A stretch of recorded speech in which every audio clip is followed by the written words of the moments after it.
गुरुदेव दया करके मुझको अपना लेना।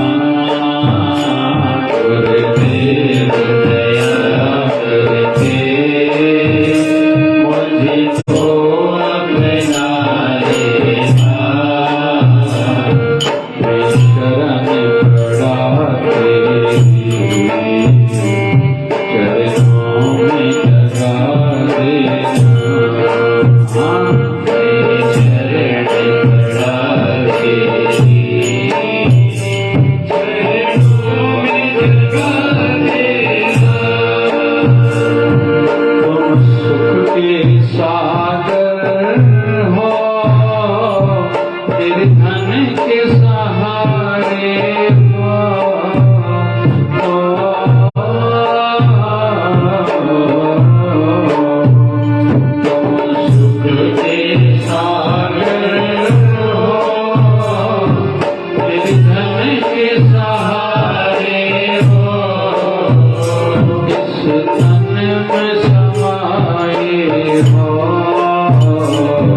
मुझे प्राणों से प्यारे हो, इस तन में समाए हो।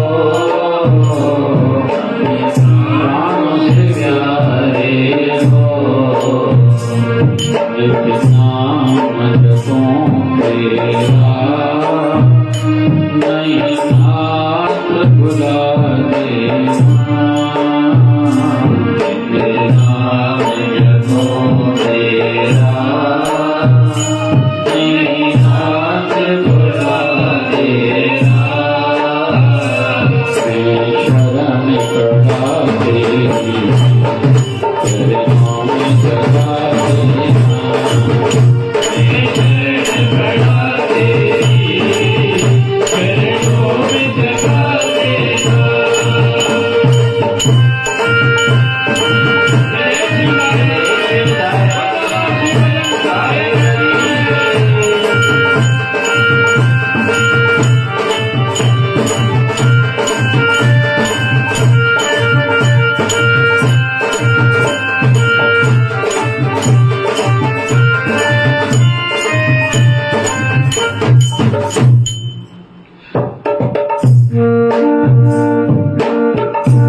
बढ़िया सी प्रार्थना है, आइए एक बार गाते हैं। गुरुदेव दया करके मुझको अपना देना, गुरुदेव दया करके मुझको अपना देना। मैं शरण पड़ा तेरे चरणों में जगा देना,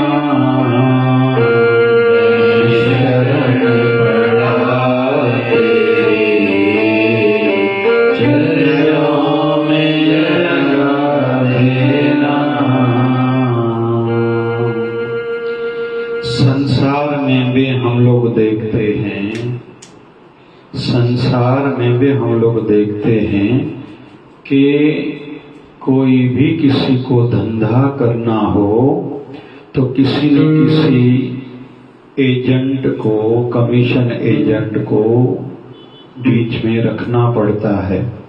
वो भली कमीशन लेता है, लेकिन एक तसल्ली रहती है कि मेरे साथ बड़ा धोखा नहीं होगा, मैं बड़ा नुकसान नहीं कर पाऊंगा, बच जाऊंगा और कुछ न कुछ कहीं तो भी लाभ होगा। वैसे ही हम भगवान से डायरेक्ट कैसे जुड़े? बहुत लोग कहते हैं निराकार परमात्मा को ध्याओ। अरे भैया, आप खुद ही कह रहे हो वो निराकार है जिसका आकार कोई शक्ल नहीं, कोई रूप रंग नहीं, रूप न रेख न रंग किछ, त्रैगुण ते प्रभु भिन्न, तिसे बुझाए नानका जिस होए सुप्रसन्न। हाँ, किसकी कई जन्मों की कमाई की हुई हो, परमात्मा उस पर राजी हो जाए तो वो परमात्मा तत्व जो रूप, जिसका कोई रूप नहीं, न रंग न रेख, कोई सीमा नहीं, त्रैगुण ते प्रभु भिन्न, सत्वगुण रजोगुण तमोगुण, जो तीनों गुणों से परे है, उस परमात्मा को केवल वो पा सकता है। रही बात हम लोग जो एवरेज बैठे हैं, तो ज्यादा कुछ जानते नहीं, हमारे लिए तो हमारे गुरुदेव माध्यम चाहिए। क्यों? वो जानकार है, इसलिए कि वो जानकार हैं, खुद मिले हुए हैं, हमें मिलाएंगे। हम उलझे हुए हैं, अटके हुए हैं, हमें पता नहीं आगे क्या बाधाएं आएंगी, फिर उससे कैसे निकला जा सकता है। इसलिए गुरुवर चाहिए जो हमें आगे लेके जाएंगे। तो आइए मिलके फिर से प्रार्थना करते हैं। गुरुदेव दया करके मुझको अपना लेना, गुरुदेव दया करके मुझको अपना लेना। मैं शरण पड़ा तेरी चरणों में जगा देना। मैं शरण पड़ा तेरी चरणों में जगा देना। वैसे गुरु और परमात्मा कोई अलग तत्व, कोई अलग शक्तियां नहीं हैं। जैसे अभी हम लोग होलिका की पूजा करते हैं, होली जलाते हैं, तो उसके पीछे दो भाव है कि वहां नकारात्मक जितनी शक्तियां हैं वो इकट्ठी होंगी और हम लोग पॉजिटिव शक्ति को भी ग्रहण करेंगे। इसलिए नाम जपते हुए बहुत लोग पूजा करते, परिक्रमा करते। उस उस समय दोनों शक्तियां रहेंगी, नेगेटिव एनर्जीज भी, पॉजिटिव एनर्जीज भी, नकारात्मक शक्तियां भी और सकारात्मक शक्तियां भी। करना क्या है, जैसे हमारी किडनी का क्या फंक्शन है, हमने कुछ भी खाया या पिया, हमारे गुर्दों का क्या काम है, हमने जो खाया या पिया अच्छे तत्वों को शरीर में ले लेता है, बुरे तत्वों को, खराब तत्वों को निकाल लेता है। इसलिए हर किसी को कम से कम 3 लीटर एवरेज में पानी पीना चाहिए। गर्मी बढ़ती जा रही है, जिनको पसीना ज्यादा आता है तो उनको पानी बढ़ाना चाहिए। क्यों? क्योंकि हमारा शरीर वैसे तो पानी के आधार पर ही है, लेकिन साथ साथ में खराब तत्व हमें शरीर से निकालने भी हैं। तो जब होली जलाई जाएगी वहां 2 लाभ होंगे। नकारात्मक, हम लोग जो गन्ना रखते हैं, गन्ना कभी भी टूटा फूटा नहीं रखना चाहिए, 6 फीट तक लगभग हो, और टॉप पर वहां शक्तियां, बुरी शक्तियां आती हैं। कपूर जरूर जलाना चाहिए और मीठे पदार्थ भी उसमें जरूर आहुति देनी रहती है। इसके पीछे रहस्य है। तो संसार में भी नेगेटिव एनर्जीज, कुमतियां, आपत्तियां, विपत्तियां बहुत है। परमात्मा वहां साकार रूप में, हमारे गुरुदेव के रूप में सदैव हमारे रक्षक और मार्गदर्शक हैं, जो नेगेटिविटी से बचाएंगे और पॉजिटिविटी की ओर, सुमति की ओर, सत्य की ओर, धर्म की ओर, भगवान की ओर लेके जाएंगे। और यहां जिसने भी कमी करी, गलती करी, उसको भुगतान तो करना पड़ेगा। कैसे? अभी हम लोग एक रामायण के प्रसंग में जाते हैं। रावण की एक बहन है जिसका नाम है शूर्पणखा। घूमने को आई। आज का हमारा महाराष्ट्र का नगर है नासिक, पंचवटी, वहां योगा आई। भगवान श्री राम वैसे चित्रकूट गए थे वनवास, वहां से यात्रा करते हुए हमारे महाराष्ट्र में भगवान के श्री चरण है, मतलब इधर रामटेक, नागपुर से आगे, ऐसे प्रभु यहां से भ्रमण करते हुए नासिक जब पहुंचे हैं, वहां झोपड़ी बना के रह रहे हैं।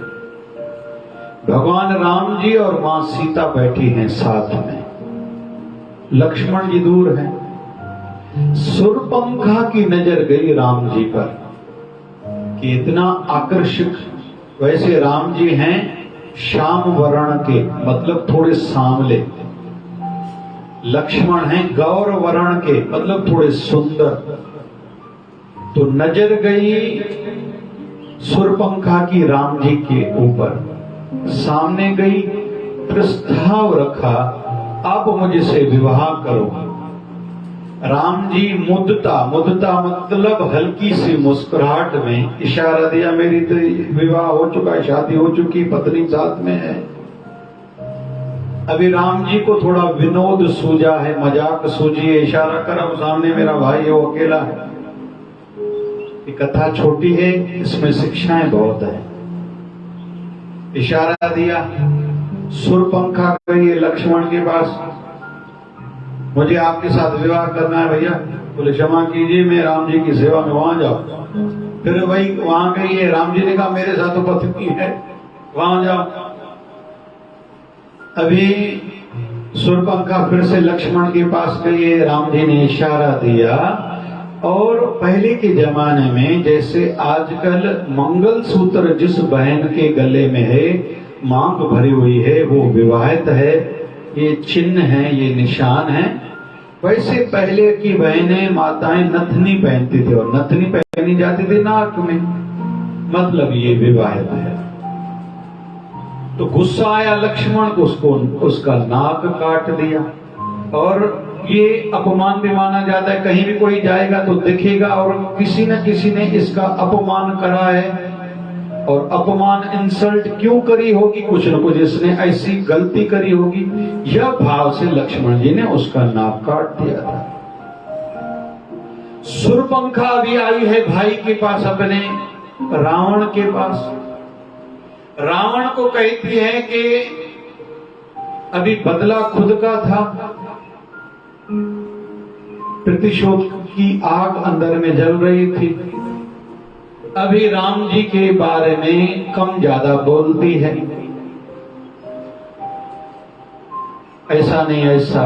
फिर चर्चाएं चली, मां सीता साथ में है, ऐसे ऐसे है, लक्ष्मण जी के बारे में कहा, आदि आदि। मतलब रावण के मन में पहली बार मां सीता के लिए, राम जी के लिए गलत भावना जगी। कैसे जगी? किसी के कारण किसी ने जगाई। अभी रावण ने कई प्रकार के खरदूषण आदि को भेजना आदि आदि प्रयास करे। फिर मारीच आदि को बुलाया। मारीच एक राक्षस है, उसको रूप बदलने की शक्ति है। मारीच को कहा कि तुम जाओ वहां। मारीच पहले तैयार नहीं हो रहा है। मारीच ने कहा कि मैं नहीं जाऊंगा। अभी मारीच को फिर रावण ने डराया। अभी मारीच सोचता है नहीं मानूंगा तो रावण मारेगा, अगर राम जी के पास जाऊंगा तो राम जी के हाथों मेरी मृत्यु होगी। मृत्यु तो अभी पक्की है, लेकिन अच्छा है रावण के हाथों क्यों मरूं, राम जी के हाथों मरूं। ध्यान से सुनते जाना भाई, एक ही कथा में बहुत सी शिक्षाएं हैं। बुरा काम करते हुए किसी बुरे व्यक्ति के संगति से मरने से अच्छा है कोई अच्छा काम करते हुए मरना। महात्मा गांधी जी को भी गोली लगी थी, हालांकि कोई दोष तो नहीं था, लेकिन कहीं तो भी अपनी साधना थी, हे राम शब्द का था, अजर अमर हो गए। मरना तो है हर किसी को। बहुत लोग अच्छाई के लिए मरते हैं, धर्म पर मरते हैं, राष्ट्र पर, सत्य पर मरते। बहुत लोग झूठ का आधार लेके वहीं खत्म हो जाते हैं। तो मारीच ने निर्णय लिया कि मैं रावण के हाथों क्यों मरूं, राम जी के हाथों क्यों न मरूं। अभी रावण उसको लेके आया है। मारीच को कहा तुम हिरण बन जाओ, क्योंकि रूप बदलने की तुझ में शक्ति है। रूप बदला, सोने का हिरण बना। मां सीता पंचवटी में कुटिया बना के बैठी है। राम जी और लक्ष्मण जी बाहर कहीं टहल रहे हैं। मां सीता की नजर गई सोने हिरण पर, वहां से गुजरा और भाग गया। अभी राम जी को कहती हैं बुला के मुझे ये सोने का हिरण चाहिए। जी माताओं जी अक्सर जिद होती आई जे खपे वहां न खपे, तव्हांखे छा करिणो आहे तव्हां ॾिसो। फिर राम जी भी चाहते तो उसको शायद समझा सकते थे। हम लोग कथा को एक शिक्षा की दृष्टि से ले रहे हैं। राम जी ने कहा चिंता नहीं करो मैं लेके आता हूं, लेकिन यहां राम जी ने चतुराई से काम लिया, बुद्धिमत्ता से काम लिया। लक्ष्मण को कहा तुम अपनी भाभी का ध्यान रखो, मैं लेने के लिए जा रहा हूं हिरण को पकड़ने के लिए। यहां तक तो बढ़िया था। राम जी गए हिरण के पीछे, हिरण भागने लगा।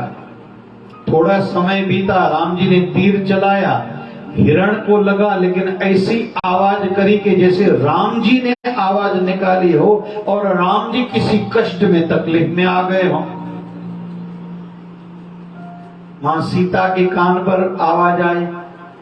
लक्ष्मण को बुलाया, इधर आओ देवर जी, लगता है मेरे स्वामी पर आपातकाल आई है, कुछ अनहोनी ना हो जाए, आप जाओ उनकी रक्षा करो। यहां मां सीता का विश्वास कमजोर हो गया, लेकिन लक्ष्मण का उत्तर बहुत बढ़िया था, राम जी की रक्षा मैं करूंगा। और राम जी का कोई बाल भी बांका कर सकता है, ऐसा भी हो सकता है क्या? आप निश्चिंत हो जाओ। लेकिन सीता माता ने जिद करी। यहां माता सीता से एक और गलती हो गई। कौन सी? शंका करी कि आपकी भावना में, नियत में कोई बदलाव आया है क्या? गलत भावना ने जन्म लिया है क्या? जबकि लक्ष्मण कौन है? लक्ष्मण ने सिर उठा के मां सीता को कभी देखा नहीं, सदैव मां सीता के चरणों को, पैरों को ही देखता था। लेकिन वही मां सीता अभी उन पर आरोप इल्जाम लगा रही है, आपकी भावना गलत है तभी नहीं जा रहे हो। फिर यहां लक्ष्मण ने धैर्य से काम लिया और एक सुरक्षा की दृष्टि से, प्रोटेक्शन की दृष्टि से अच्छा सोचा, कहा चलो मैं जाता हूं, लेकिन इस जंगल में आपकी रक्षा कौन करेगा?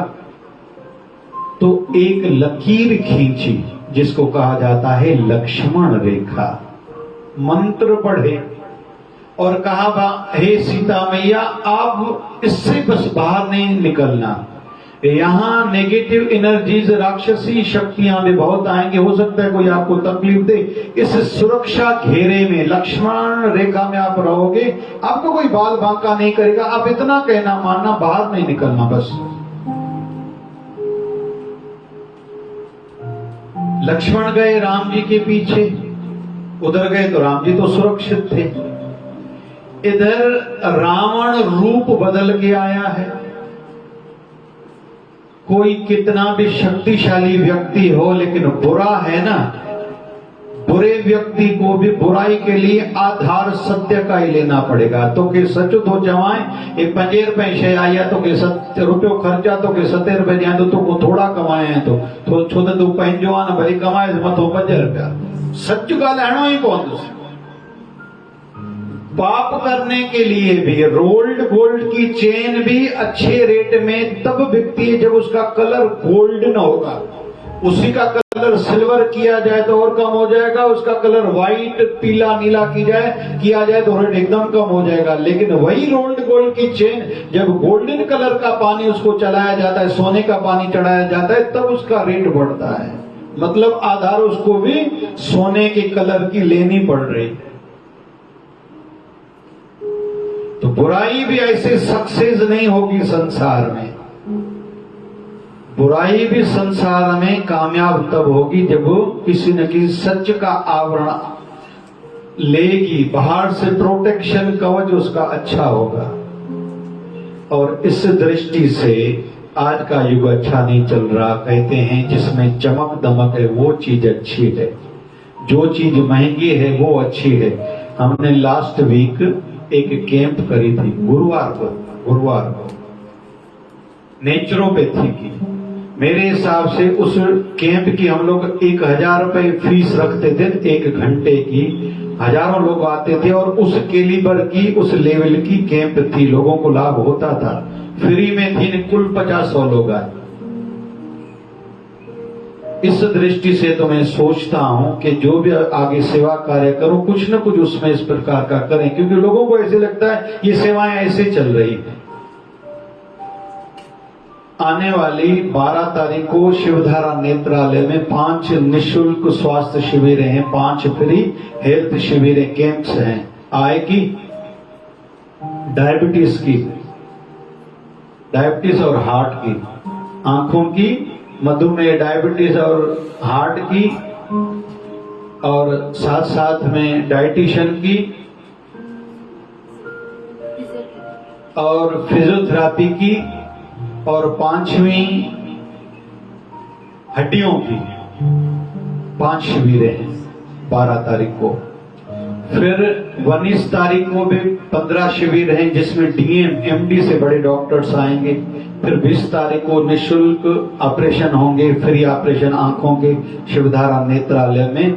और इससे भी बड़ा, ध्यान से सुनना और बाबा जी के श्री चरणों में धन्यवाद की ताली बजाना। पहले बात सुनो, कौन सी? आने वाली 2 अप्रैल को, 2023 की बात चल रही है, आने वाली 2 अप्रैल को यहां ही निःशुल्क फ्री विकलांगों के लिए शिविर है। उदयपुर से डॉक्टर्स आएंगे जिन बेचारों के हाथ पैर नहीं हैं। अभी उस दिन भी फोन आई, किसी की बच्ची की कैंसर हो गई थी, शायद टांग काटी गई, किसी का हाथ काटा चुका है, जा चुका है किसी भी कारण से, उनका यहाँ शिवधारा में फ्री में हाथ पैर उनको डाला जाएगा।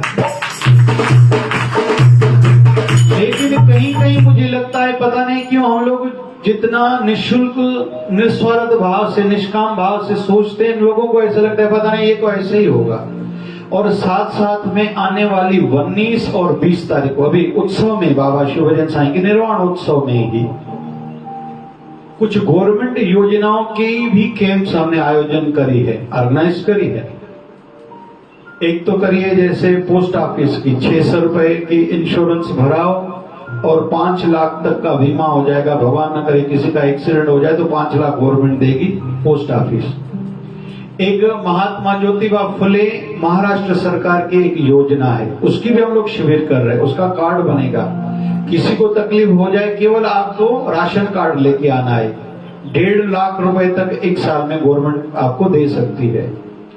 फिर आयुष्मान कार्ड की भी हम लोग यहाँ इस बार कैंप लगा रहे हैं 19 और 20 2 दिन। उसमें भी जिनके राशन कार्ड के उसमें ये रेंज में जो भी उनका प्रोटोकॉल है उसमें अगर जो बैठता है उसको कार्ड बना के दिया जाएगा। उसको भी साल में 5 लाख रुपए तक का बीमा फ्री में होगा। भगवान न करे किसी की स्वास्थ्य बिगड़े तो दवा खाने में गवर्नमेंट वो उनको 5 लाख भर के देगी। तो प्रभु कृपा से हम लोग सेवा तो कर रहे हैं, लेकिन एक चमक दमक इन बातों में नहीं है। बहुतों को लगता है ये चीज ऐसे है। तो आज का युग पेकिंग वाला युग है, लेकिन इसमें भी दो मत नहीं है। सत्य कभी भी सत्य रहेगा, झूठ कभी भी झूठ होगा। जिसके जीवन में जितना सत्य है ना, शांतिमय जीवन उनका रहेगा, वो संतुष्ट रहेगा। जिनके जीवन में असत्य है, दिखावा है, झूठ है, ढोंग है, कहीं तो भी बाहर की दुनिया को कब पता चले चलो उसको छोड़ देते हैं, लेकिन वो अशांत रहेगा। जीवन में खोखलापन रहेगा ही रहेगा, भले कितना भी कोई उसको पहचाने।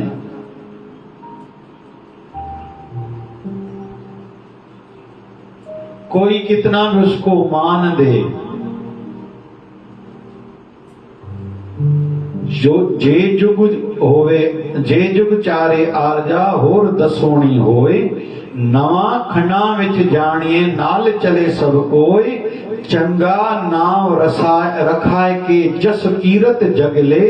जेतस नदर नावई तबात न पूछे के। बहुत बढ़िया वाणी है। जे जुग चारे आरजा, चारों युगों जितनी भी जिसकी आयु हो, मतलब लगभग 48 लाख साल ऐसी हस्तियां होती हैं। जे जुग चारे आरजा होर दसुणी हो, इससे भी 10 गुना किसी की ज्यादा हो जाए, मतलब 4 करोड़ 80 लाख साल किसी की आयु हो जाए, ऐसा होता है, बड़ी बात नहीं है। जब अमृतसर के मंदिर की सरोवर की खुदाई हो रही थी तो उस समय एक बड़ा मटका निकला था। आवाज आ रही थी जब खुदाई हो रही थी, तो किसी मजदूरों ने जाके गुरु रामदास जी को कहा अंदर से आवाज आ रही है। बोले धीरे धीरे ख्याल करना, मटके के बाहर से खुदाई करो, मटका टूटना नहीं चाहिए, अंदर कोई योगी बैठा उसको तकलीफ नहीं पहुंचनी चाहिए। धीरे धीरे उस मटके को बाहर निकाला गया, मटका फोड़ा गया, उसमें से एक साधु ऋषि आंखें बंद करके साधना में बैठा है। फिर उन्होंने धीरे धीरे आंखें खोली। पहले तो उन्होंने प्रश्न पूछा ये युग कौन सा चल रहा है, तो उनको बताया गया कि ये कलयुग है। बोले इस समय के विशेष महापुरुष हस्ती कौन से हैं? बोले गुरु रामदास, फिर गुरु अर्जन देव।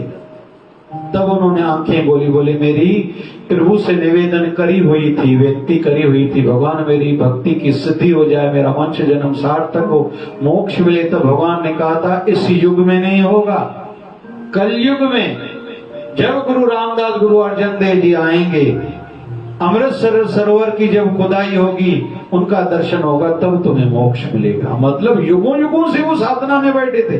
और कहते हैं आज की डेट में भी गंगोत्री में, यमुनोत्री में, बद्रीनारायण में, केदारनाथ में, कैलाश पर्वत पर, वहां ऐसी हस्तियां रहती हैं आज भी। गुजरात में हम लोग जाते हैं जूनागढ़, वहां गिरनार पर्वत है। महाशिवरात्रि के दिन ऐसे ऐसे नागा साधु निकलते हैं, लेकिन वो साल में एक बार ही निकलते हैं बस। ऐसे अयोध्या में, ऐसे ही वृंदावन धाम में ऐसे ही हरिद्वार में, ऐसे ही ऋषिकेश में बड़ी बड़ी हस्तियां हैं आज की डेट पर भी। इस पे आश्चर्य हमें नहीं होना चाहिए। हम लोग इस दिशा में सोचने वाले, जानकारी लेने वाले या इच्छाधारी हैं ही नहीं, तभी हमें नहीं पता, लेकिन ऐसी हस्तियां आज भी हैं। तो कुल मिला के युग में भली पाप जितना बढ़े, आधार सत्य का लेना चाहिए। सत्य के आधार के सिवा झूठ भी नहीं पनप सकता, नहीं बढ़ सकता।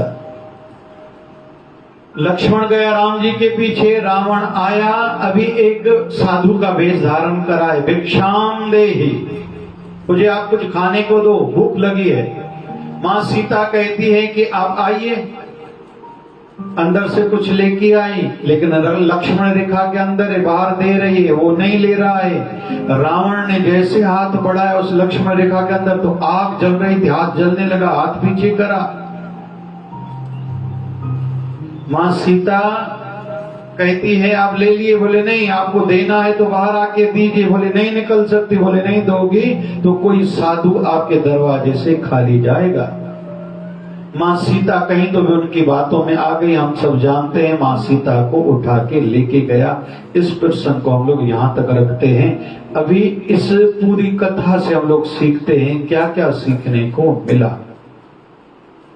पॉजिटिव भी नेगेटिव भी। आज का विषय है संसार में पॉजिटिव नेगेटिव शक्तियां भी हैं, नेगेटिव शक्तियां भी हैं, अच्छे लोग भी हैं, बुरे लोग भी हैं। हमें किसका अनुसरण करना है यह हमें सोचना है।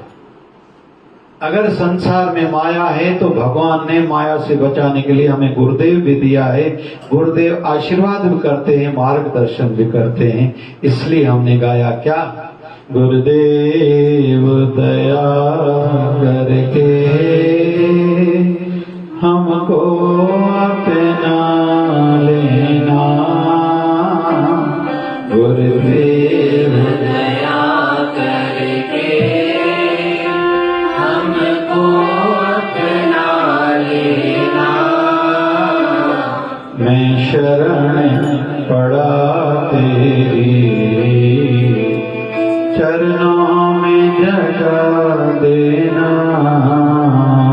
मैं शरण पड़ा तेरी, चरणों में जगा देना। राम जी के पास सुरपंखा आई। कभी कभी अचानक ऐसा होता है, कोई सामने से आ जाता है। घटनाएं कुछ कुछ जीवन में घटती हैं, ऐसा हो सकता है किसी के साथ भी कुछ भी। हमारे आश्रम के जुड़े हुए एक भक्त हैं इटारसी में। 6 महीने पहले बेटे का, छोटे बेटे का विवाह पहले कराया। इंजीनियर है, बहू रानी भी इंजीनियर मिली, दोनों की जात थी। 4 दिन पहले की बात है। पति पत्नी सवेरे तैयार हुए। पति को किसी दूसरे जॉब के लिए, मतलब उस लड़के को दूसरी जॉब की इंटरव्यू के लिए जाना था, तो शेविंग बाहर से करा गया। नौजवान है, 25 साल शायद आयु थी, उससे भी कम हो सकती है। पत्नी को कहा रोटी तैयार करी, तुम जाओ, तुम्हारी अलग कंपनी में जॉब हो गई। इसको थोड़े समय के बाद दर्द हुआ, फोन करी, कहाँ हो? बोले ऑफिस में। पहुंच गई वहां, बोले मुझे तो दर्द हो रहा है छाती में, आ जाओ। बोले निकलती, वो निकली। इतने में इसको उल्टी आई। थोड़ा अच्छा लगा, फोन करा, मेरी लगता है गैस बढ़ी हुई थी, उल्टी आई, इसलिए बोले तुम नहीं आओ। बोले मैं तो निकल चुकी हूँ। बोले निकली तो आ जाओ। फिर से सीने में, छाती में दर्द बढ़ा। फोन करी, कहाँ? बोले रात। बोले जल्दी आओ, मुझे पता नहीं क्या हो रहा है। अकेला था फ्लैट में। जैसे वो पत्नी आई, बेचारी छोटी बहू रानी, 23 साल 24 साल की आयु होगी। दरवाजा खोला, छाती में दर्द है, गिरा हुआ नीचे धड़ाम से। इसका बहू रानी का चिल्लाना हुआ, पड़ोसी आए, उठाया, हॉस्पिटल लेके आए, गुजर गया 4 दिन पहले। मैं जा तो नहीं पाया इटारसी। उसके पिताजी से बात करी, बोले स्वामी जी अंदर से टूट गया हूं। बड़ा बेटा कमाता नहीं, विवाह अभी तक नहीं हुआ, छोटा एक ही बच्चा था जो मेरे जीवन का सहारा था। मैं टूट गया हूं, बिखर गया हूं। इसलिए सदैव हम सबको इन बातों को या हकीकत को, धर्म को, गुरु वचनों को ध्यान में रख के सतर्कता से जीवन जीना चाहिए, क्योंकि कर्म तो अपने ही सामने आने हैं। तो राम जी के सामने शूर्पणखा आई, लेकिन राम जी ने उनकी ओर देखा तक नहीं। हमारे सामने भी कभी कोई बुराई आए ना, कोशिश करें उनको बार बार न देखें। एक बार दिख गया कोई बड़ी बात नहीं है, एक बात ही है। फिर लक्ष्मण के पास गई है, लक्ष्मण भी स्वाभिमानी है। Duty is beauty, duty is duty. उसकी ओर नहीं देखा, सजा दे दी कि बुराई शक्तिशाली नहीं बननी चाहिए। शूर्पणखा ने आके कान भरे अपने भाई के। हमारे जीवन में कोई आके कुछ सुनाए, कुछ कहे, बताए, हम जल्दी से उनकी बातों में ना आए, नहीं तो रावण शायद नहीं मरता था। रावण उनके बहकावे में आ गया। रावण ने फिर खरदूषण आदि को भेजा था, फिर रावण खुद आया। पहले तो षड्यंत्र करा, मारीच आदि को बुलाया, राक्षस को, एक स्वांग रचाया, सोने का हिरण। यहां कहते हैं मां सीता से ये गलती हो गई कि राम जी ने कहा था हिरण कभी भी सोने का होता है क्या, ये मायावी होगा, फ्रॉड होगा। मां सीता ने बात नहीं मानी, क्योंकि दुनियादारी में जितना मर्द दुनियादारी के उतार चढ़ाव देखता है, थोड़ी स्त्रियां कम देखती। कभी कभी मर्द पुरुष कुछ कहे मानना चाहिए। छोटी आयु में माँ बाप, बड़ी आयु में पति और पुत्र। दुनियादारी की दृष्टि से हर स्त्री को रक्षा की दृष्टि से उन दोनों की बात को ध्यान से सुनना चाहिए और मानना चाहिए, ऐसी मान्यता है शास्त्रों की। मां सीता ने नहीं मानी, जिद करी मुझे चाहिए, राम जी को भेजा। फिर लक्ष्मण ने कहा कि जो आवाज आई है राम जी का नहीं, ये मायावी होगा। फिर से कहीं तो भी विश्वास कमजोर हो गया था मां सीता का। कहते हैं जब जब जिसका विश्वास कमजोर होगा, उनके जीवन में कुछ न कुछ अनहोनी घटना जरूर घटेगी, क्योंकि विश्वास एक शक्ति है। लक्ष्मण ने कहा राम जी की रक्षा के लिए नहीं जाऊं, उनको क्या हो सकता है। सीता माता ने फिर से जिद करी। यहां फिर लक्ष्मण अच्छी बात करी, एक लक्ष्मण रेखा खींची थी। हम सबके जीवन में भी लक्ष्मण रेखाएं हैं, हमारे गुरुदेव के वचन। लेकिन जो जो उसको लांघ के जाएगा, मां सीता ने लक्ष्मण रेखा पार करी, रावण लेके गया, दुख देखने पड़े, राम जी से दूर हो गई। वैसे ही हम जब जब आज्ञाओं का पालन नहीं करेंगे, हमारे जीवन में भी कष्ट आएंगे। इस छोटे से प्रसंग से हमने इतनी शिक्षाएं सीखी, इसलिए बीच में हम लोग रखते हैं गुरुदेव को।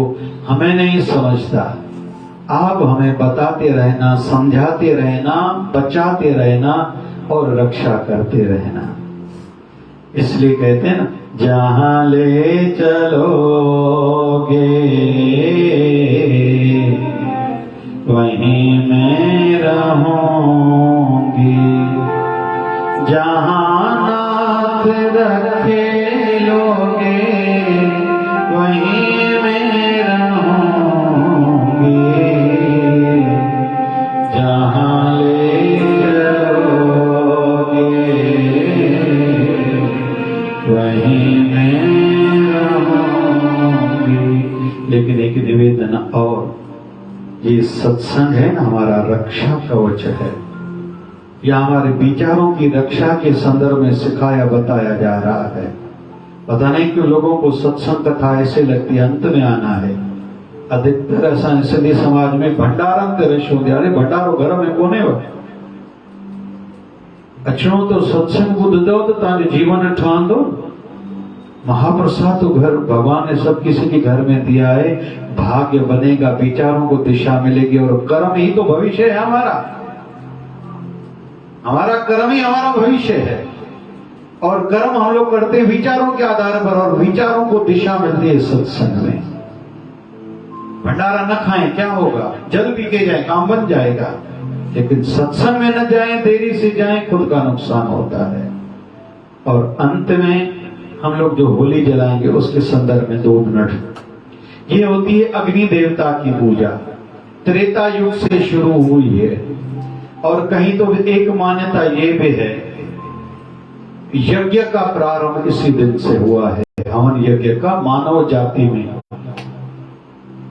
फिर हम लोग जो गन्ना आदि रखते हैं और वो बड़े गन्ने हो, टूटे फूटे ना हो, 6 फीट तक लगभग हो, वहां नेगेटिव, जब हम लोग पूजा करते हैं तो नेगेटिव एनर्जीज आती है, वहां बैठती हैं और वो कपूर जलाते हैं, मीठा डालते हैं, उस माध्यम से, आग के माध्यम से चली जाती है। लेकिन तब जब हम लोग नाम जपते हैं, वहां नाम जरूर जपना चाहिए और प्रार्थना, 2 बातें, नाम जप और प्रार्थना आग जलते समय।